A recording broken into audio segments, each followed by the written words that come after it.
The TANACI is the Tennessee Aquarium Conservation Institute.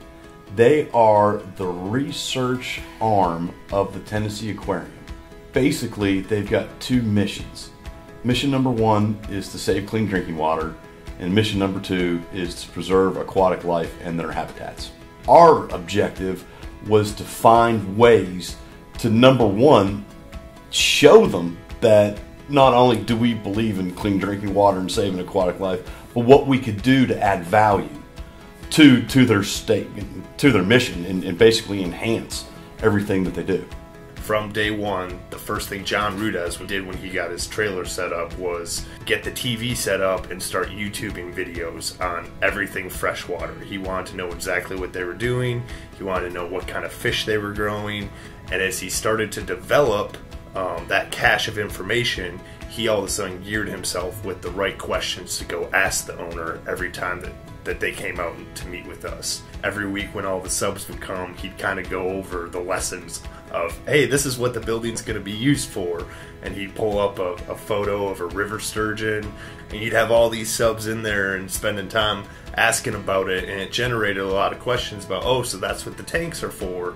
And so then they were able to understand why you needed cold water in certain tanks specifically, and had to put this pipe here and had to put this conduit here. Everyone was able to understand how the systems work together.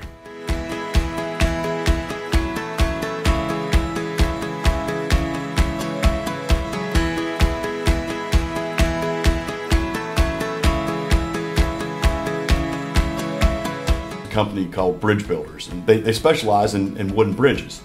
We were under the impression, me being the field team, that we weren't going to have to make any disruption to the wetland at all. The reality of it was, when we got to our pre-construction meeting with the bridge company, we realized that we were going to have a temporary crossing, which was going to involve a pipe and some dirt and some rock in order to be able to keep traffic moving from both sides. In order for the wetland to rehabilitate itself, the work had to be finished by, let's say it was the second week of April. By the grace of God and everything else, and we were able to pull the temporary crossing out, and the wetland came back thriving. Everyone felt as though they contributed to the entire process, from the aquarium saying, hey, look, I know this is the date in order to get the wetland repaired, all the way through. And as a team, we made it happen, and it was a very collaborative effort.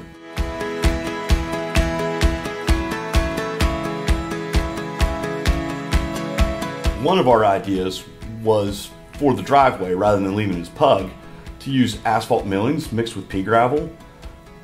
And we presented that to the owner, who explained that, hey, look guys, the asphalt's got petroleum in it. Petroleum rolls into the wetland. That affects the quality of the aquatic life. No, we're not going to do it. Some of the things that we did do well, as an example, underneath the stream crossing, there wasn't enough sunlight in order for the seed to germinate to stabilize the bank. We needed to come up with a solution. The easiest solution was to add river rock up and down both sides of the embankment. But there was no money for labor. We came up with an idea to utilize some of Baylor's students.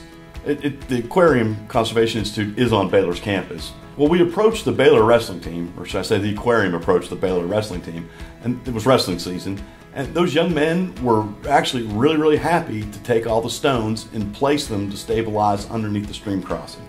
Closing out the project, the most important thing with this client was the fact that they had never done construction before. And when they were with the aquarium, they had a different maintenance crew altogether. There was someone that handled how hot or how cold the room was, or what to do when the water quits working, or what to do when the lights won't turn on.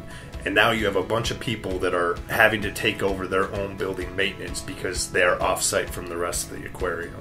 And so the most important thing is we're giving them something that's easy to understand and something that they can get back to quickly. So we really took a lot of time to plan out the closeout day and make sure that we had high quality videos and good angles, and making sure that we're asking all the right questions on camera, so at any time they can go back and just reference the videos so that they're able to understand in case they forget something. What we did was we just basically talked about the construction process and how things were going and where they were going, and communicated.